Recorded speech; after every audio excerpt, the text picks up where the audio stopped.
Magandang gabi mga kaibigan, mga kapatid at mga kababayan. Pag-usapan po natin yung tungkol po sa susulat or drafting of the amendments to the Constitution by way of Constituent Assembly, whereby we said that Congress has to do it in a joint session, voting jointly by 3/4 votes to convert itself into a constituent assembly. Ngayon, ang pag-usapan po naman natin, ano po ba ang mga dapat na amendments sa ating saligang batas? Ang mga kritiko po, o those who oppose for the amendments, ang sinasabi po nila ay itong proposed charter change is intended to extend the terms of the president or other incumbent officials. Alam niyo po, at as an assurance, ito naman ang sinasabi ng mga proponents na itong amendments sa ngayon is limited to the economic provisions of the Constitution. It will not touch relative to provisions about the terms of the incumbent officials. The purpose of assurances given is to convince those who oppose the charter change to give way, because they would not be amenable to charter change unless they are being assured that what will be amended will be limited only to the economic provisions. Alam po ninyo, kahit pa noong panahon ni Pangulong Marcos, under the 1971 Constitutional Convention, ang opposition po lagi ay tulad po ng sinasabi noon ni Ninoy, na kaya gusto ni Marcos baguhin ang saligang batas ng 1935 sapagkat by then 1973 ang kanyang term would have ended. So nais ng Pangulo na i-inject under the 1971 Constitutional Convention yung parliament type of government. At nagkagulo nga po yun dahil dun sa payola envelope na ayon umano sa isang delegate by the name of Eduardo Quintero. Nabigay daw si Marcos ng mga envelope na may pera para mapasali yung to inject the parliamentary type of government, replacing the presidential type. At noong panahon din po ni Ramos, he attempted once to introduce charter change also for him to introduce the parliament type of government, but then it was opposed. Ang naging objection naman po unang-una, aside from extending the office of the president, kasi daw Pagkatapos, pag naging parliamentary type, pwede na siya tumakbo bilang Prime Minister. Gayong under the 1987 Constitution, once you become a president, you can no longer be allowed to run for president. And that was also the same objection during the JMA presidency. Kasi po sa then President Gloria Macapagal Arroyo also was persistent on her several attempts indeed, to introduce charter change by way also of Constituent Assembly to replace the presidential type of government with the parliamentary type. At ngayon pong panahon ni Pangulong Duterte, nais po ng Pangulo na ipalitan ang presidential type with federalism.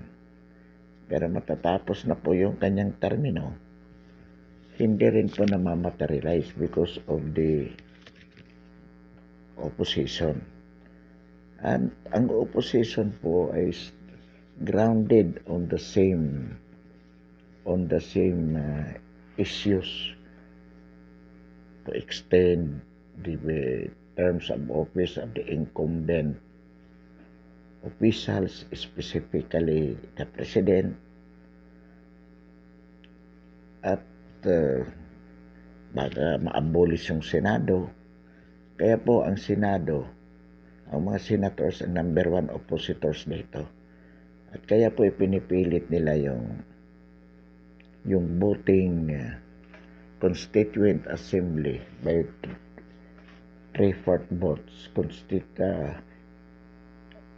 in a joint session, voting separately, sapagkat sinisigurado po nila na hindi makakalusot dahil i-oppose nila. So, ang issue po dito, ano ba talaga ang for whose benefits that we are doing it, the charter change? Benepisyo ito ng mga senador, pinoprotektahan ang kanilang interest, o benepisyo ng sambayanan kung ano ikabubuti ng sambayanan. Kaya may mga ganitong kondisyones bago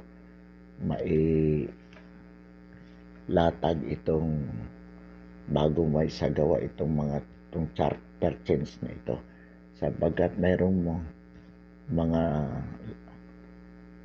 tao, lalo na sa bagay ng mga senador, na gustong proteksyonan ang kanilang mga posisyon sa gobyerno. Ayaw nilang ma-abolish ang Senado, o kaya naman hindi na sila makakatakbo bilang Pangulo na kanilang mga pangarap. Dito po makikita natin yung selfish interest, lalong-lalo na po ng mga senador. Kung ganito po ang takbo ng utak ng mga opisyalis natin, hindi po natin maisasagawa ang makabuluhang pagbabago sa ating lipunan, sa ating pamahalaan. Dito po makikita natin yung mga kalukuhan, mga katarantaduhan, kasakiman ng mga senador na yan. Ang kakapal po ng mukha. Katulad po ngayon, kung magkakaroon ng amendments, hindi po maaring hindi natin isali yung napakahigpit, yung napakamahalaga, the most important aspect that we have to deal with relative to this charter change, and that is the replacement of the presidential type of government that we have had for how many long years. The presidential type of government Filipino style since 1935 is not suited for the Filipino people. The fact that ever since it has been a failure, it is because of the inherent defect of the system. What we need is to replace this presidential type of government with parliamentary type of government if we want to have more economical system of governance, more effective. Katulad po ngayon, ang awayan ng Kongreso at ng Executive, between the legislative and executive. Ang awayan between the legislative itself with respect to, for instance, this constituent assembly. The senators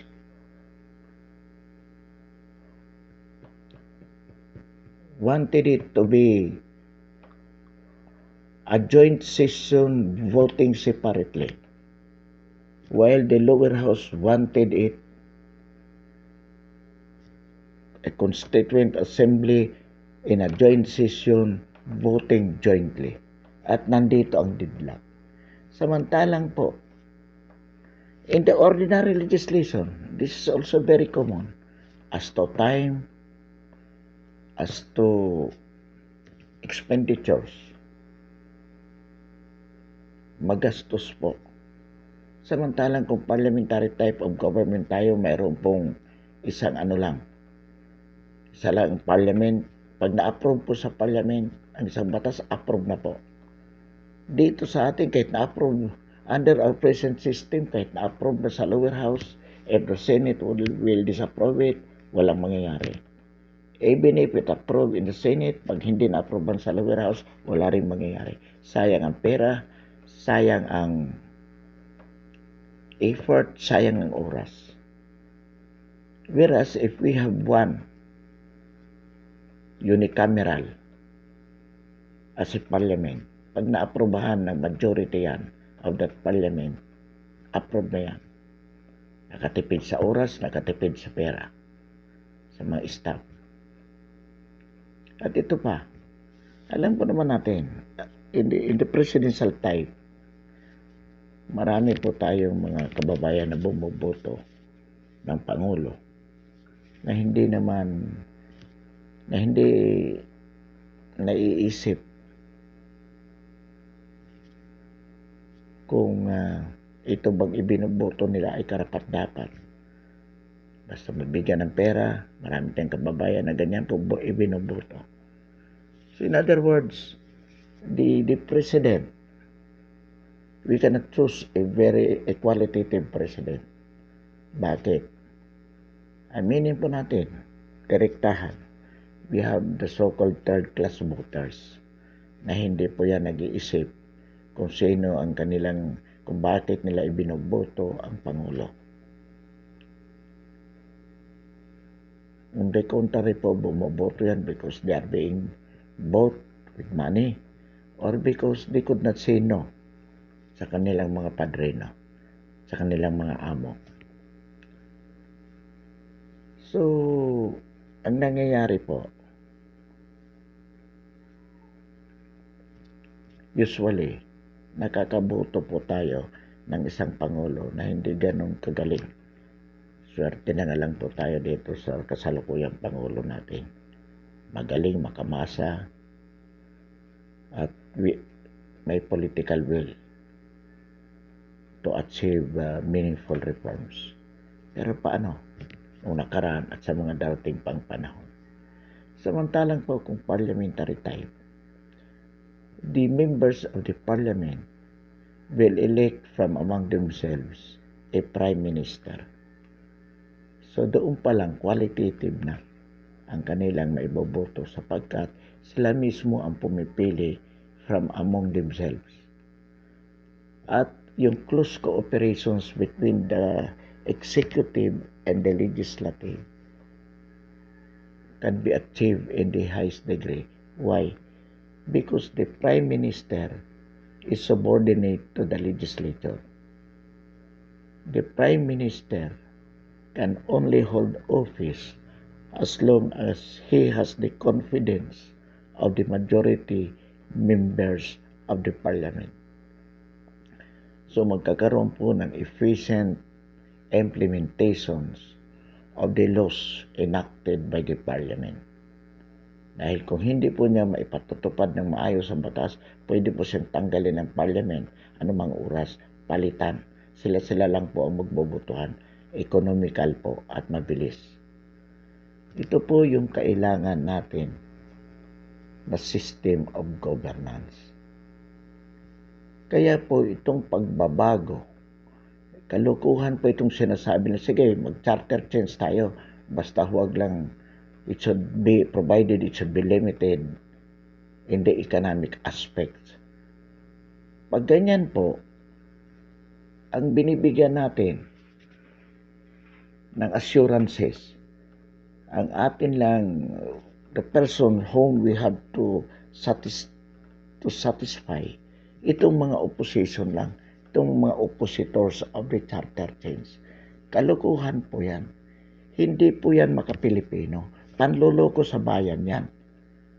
Kung tayo po magkakaroon ng charter change, it should in the first place deal with the most important aspect of the Constitution which needed to be changed.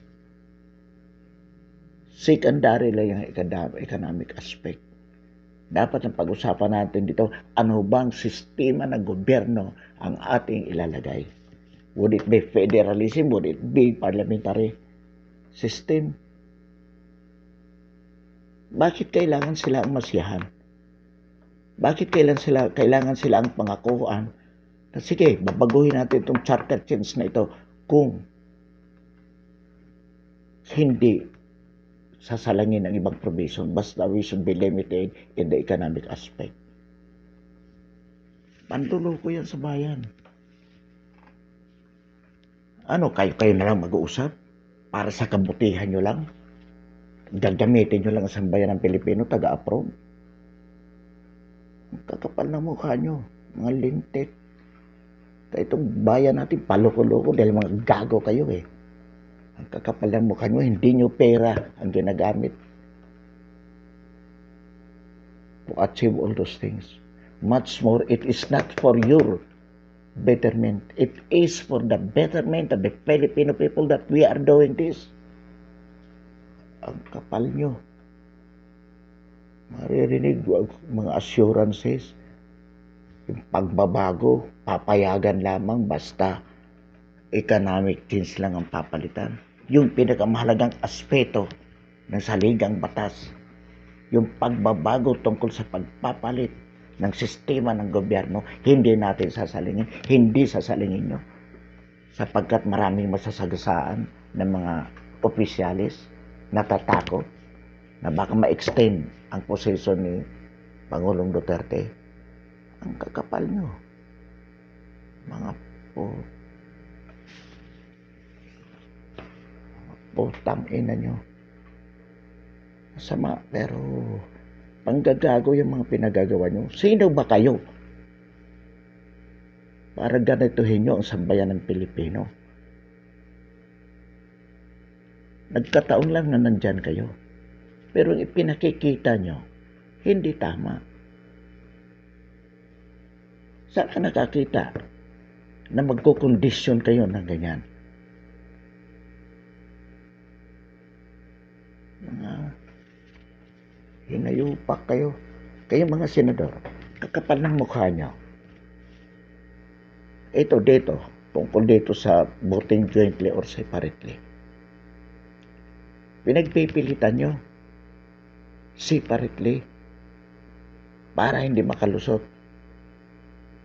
Kung gusto nyo ng pagbabago, kailangan yan, it has to be done by 3/4 votes voting jointly nang maitulak na yan. Pero pinagpipilitan nyo separately. Bakit? Sapagkat tinahadlangan nyo ang isang mahalagang pagbabago sa buhay ng mga Pilipino. Sinasamantala nyo ang kakapal nyo. Hindi totoong naglilingkod kayo sa sambayanan. Naglilingkod kayo sa mga sarili nyo to perpetuate the oligarchy, to perpetuate the elitism in this society. Huwag niyong lulukuhin ang sambayanan. Gusto natin ng isang makabuluhang pagbabago. Kung anong kailangan na pagbabago sa saligang batas, dapat i-inject natin yan. And this is what we advocate also. Kapag naisulat, when you are drafting an amendments to the Constitution, dapat ma-assimilate yung provision na kasama yan that there should be no one to be allowed to serve in the government in whatever capacity for more than 20 years in service. Bakit? Nang sa ganun, hindi nagkakaroon ng sindikato sa gobyerno.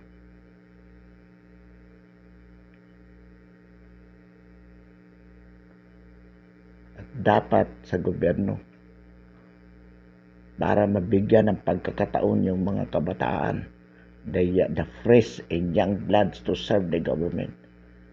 Dapat yan, pagdating at 40-year-old retire siya, it should be 20 years in service or at the age of 40, whichever comes first.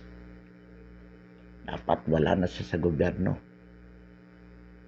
Ang mga kabataan nawawala ng opportunity na mag-service sa gobyerno dahil wala tayong limitasyon na inilalagay sa saligang batas at hindi naman kayo gumagawa ng batas. Ang Kongreso natin hindi gumagawa ng ganyang batas sapagkat pinoproteksyonan ang kanilang mga sarili. Gustong mamalagi dyan. Kaya nagkakaroon ng mga syndicated operations sa gobyerno dahil sa tagal ng mga public officers na nanunungkulan sa gobyerno. If we could have this charter change, we should change everything that is needed to be changed. Sapagkat kailan pa, kung hindi yan gagawin, if the charter change would be limited to economic provisions, paano yung mga ibang defective na provisions? Yung sistema ng gobyerno na kailangan palitan. The shifting from presidential type of government to parliamentary type or to federalism. Hindi sasalingin just to satisfy those people who are opposing for the charter change. Samantalang yun ang mas mahalaga. You are compromising the future of the Filipino people just to satisfy of these people who oppose the charter change if the amendments should not be limited to the economic provisions only. Di ba? Napaka-illogical, napaka-selfish yan. Lumalabasan sila lang ang gusto nyong masatisfy. You don't care of what are really beneficial to the Filipino people. In fact, even yung economic provisions na yan, na sinasabing baguhin, i-relax yung mga mahigpit na provisions against the influx of foreign investors. Pagkatapos kayo ang mga business partners ng mga investors na to. So ano ibig sabihin dyan? The amendment is for your advantage. Yan ang gusto nyo. Pero napakahalaga na aspeto na dapat mapalitan yung depektibong sistema ng gobyerno. Hindi nyo sasalingin kasi masaya na kayo sa ganitong sistema dahil yumaman kayo. Kayo ang nasa pwesto. Samantalang ang sambayan ng Pilipino matagal nang naghihirap. Simula panahon hanggang ngayon at hanggang sa darating na panahon. Pero kayo masaya, nagpapayaman sa gobyernong ito. The reason why you do not change the system because you are happy with the system. You have been rich with it. Kaya ayaw nyo ng palitan. You don't care of the masses suffering, languishing from poverty for a long, long time, brought about by this defective system of governance. Yan ang katotohanan po. Kaya huwag nyo nang bubulahin ng sambayan ng Pilipino. Manloloko kayo.